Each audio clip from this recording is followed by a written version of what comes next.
Assalamualaikum warahmatullahi wabarakatuh. Kembali lagi ke ECL Channel. Pada pertemuan kali ini kawan-kawan, kita sudah berada di lahan tanaman cabai. Dan kawan-kawan bisa lihat tanaman cabainya meskipun dihantam secara terus-menerus dengan adanya hujan ya, tapi untuk pertumbuhan dan perkembangannya, untuk pertumbuhan sendiri sudah memberikan tanda-tanda kawan-kawan. Tanda-tandanya yaitu tanaman cabai ini sudah mulai menghijau kembali ya, walaupun tidak signifikan, dalam artian hijaunya tidak terlalu pekat. Akan tetapi tanaman cabai ini sudah mulai menghijau kembali. Dan oh ya kawan-kawan, untuk di bagian ketiaknya di sini sudah ada tanda-tanda kemunculan tunas. Itu alhamdulillah perlu kita syukuri ya. Yang jelas ini tanaman cabai kita rawat semaksimal mungkin, sebaik mungkin agar tidak mati kan di saat musim penghujan semacam ini. Dan kan bisa lihat di antara tanaman cabai itu ada lubang, dan lubangnya itu rencananya kita tanami kemangi. Meskipun tidak kita tanami kemangi, sebenarnya juga bisa digunakan sebagai penabur pupuk tabur ya. Ya, pupuk tabur ketika masa generatif nantinya. Itu juga bisa kan kawan, karena berada di antara tanaman biasanya akarnya menyebar, dan nanti kalau kita tabur di lubang situ pupuknya akan kena air cair dan nantinya diserap sendiri oleh si akar tanaman cabai. Dan ini sudah menunjukkan tanaman cabainya sudah mulai pulih kembali. Dan oke kan kawan, di samping itu beberapa video yang lalu kan rencana saya untuk lubang yang tengah ini kita tanami kemangi, akan tapi karena benihnya kurang bagus, banyak yang mati dan persentase hidupnya kecil, itu menjadikan lubang-lubang yang berada di antara tanaman cabai ini tidak kita tanami kemangi karena bibitnya habis mati. Itu saya bibit kemanginya membeli karena hasil yang saya rasa kurang bagus dan agak sedikit mengecewakan. Saya pada akhirnya melakukan proses pembibitan ya, pembibitan sendiri untuk tanaman kemangi. Dan kan bisa lihat, yang perlu kita perhatikan dalam proses pembibitan tanaman kemangi adalah ini kan kawan, yaitu media untuk pembibitannya. Media untuk pembibitannya cukup kawan melakukan pengolahan tanah, pencangkulan tanah hingga bentuk kotak semacam ini kalau kan lihat ya. Nah, semacam itu. Lalu di bagian atasnya kita taburi dengan menggunakan pupuk. Ya, kita menggunakan pupuk kandang. Tujuan pengolahan tanah itu sebenarnya adalah nantinya kalau kita sudah olah kayak gini, nanti proses pencabutan bibit, pengambilan bibit itu lebih mudah. Yang kedua, perakaran benih itu nanti lebih menyebar kalau tanahnya kita olah. Lalu yang ketiga, dengan pengolahan semacam ini benih itu tidak kecelup air, karena samping-samping sini itu airnya cukup ada lah. Kalau kemangi kalau terlalu banyak air itu nantinya yang terjadi adalah mati kan kawan, karena tidak tahan air semacam itu. Hampir sama kayak cabai kayak gitu, tapi kalau untuk lebih perawatannya lebih enak kemangi menurut saya. Dan ini di atas tanah yang diolah ditaburi pupuk.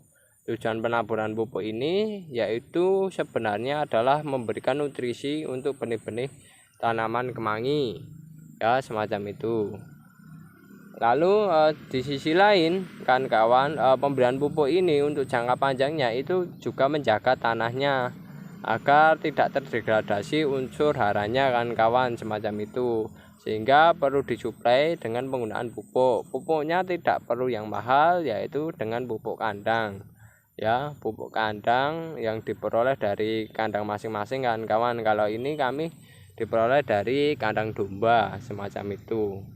Lalu setelah media tanam itu sudah dipersiapkan semacam ini, jadi tanah diolah, dilapisi dengan pupuk semacam itu, baru kita menggunakan benih ya, benih lokal. Nah, ini benih yang kita buat sendiri kan kawan. Mengapa kita membuat benih sendiri?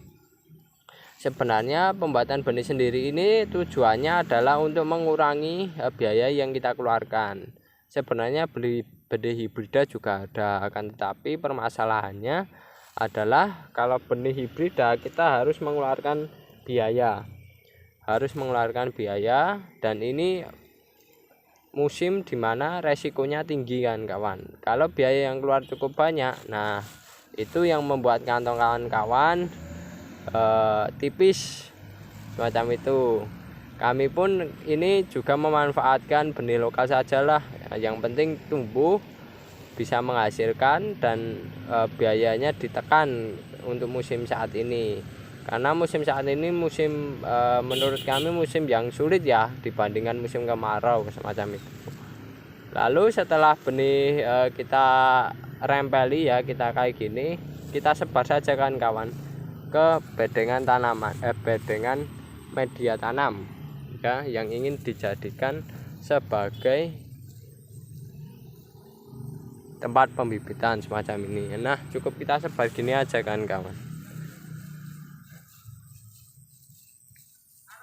Tak sebar ya. Penyebarannya mau rapat mau tidak masalah, yang penting jangan terlalu rapat kan kawan. Ada jarak lah antara benih semacam itu. Nah, kita ambil lagi. Nah, ini kan kawan, kalau kan lihat itu kan bentuknya masih berbunga kayak gini ya, masih berbunga ya. Nah, di setiap bunganya ini masih ada bijinya, kurang lebih ada 4-5 kan, bahkan lebih itu kan, bahkan lebih ya. Ini saya pernah buka, tapi kalau di media kayak dengan pembibitan semacam ini, benih itu lebih survive kan, biar mereka tumbuh sendiri dengan sendirinya dan mereka bisa survive dengan sendirinya ya kan kawan. Nah, cukup benihnya kita sebar kayak gini.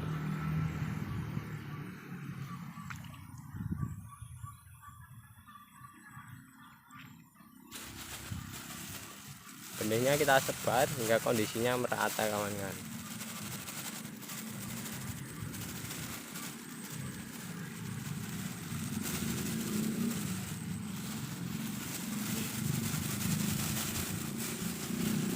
Nah, setelah disebar rata semacam ini, hal yang perlu kita lakukan adalah melakukan proses penyiraman. Tujuan penyiraman sendiri yaitu adalah untuk terjadinya proses pembongkaran karbohidrat di dalam benihnya, sehingga benihnya bisa berkecambah ya semacam itu, atau yang biasa dikenal dengan imbibisi. Nanti airnya diserap, dan setelah diserap dibongkar, lalu nantinya benih akan muncul. Nah, di sisi lain penyiraman air semacam ini tujuannya agar si bunga-bunga yang kayak gini, yang kondisinya kering ini, bisa terbasahi dan tidak kabur atau tidak ikut serta terbawa angin semacam itu kawan-kawan. Dan ini penyiramannya cukup sederhana, dengan kita siramkan saja seperti layaknya kita menyiram benih-benih lainnya. Ini yang penting basah kan. Nah,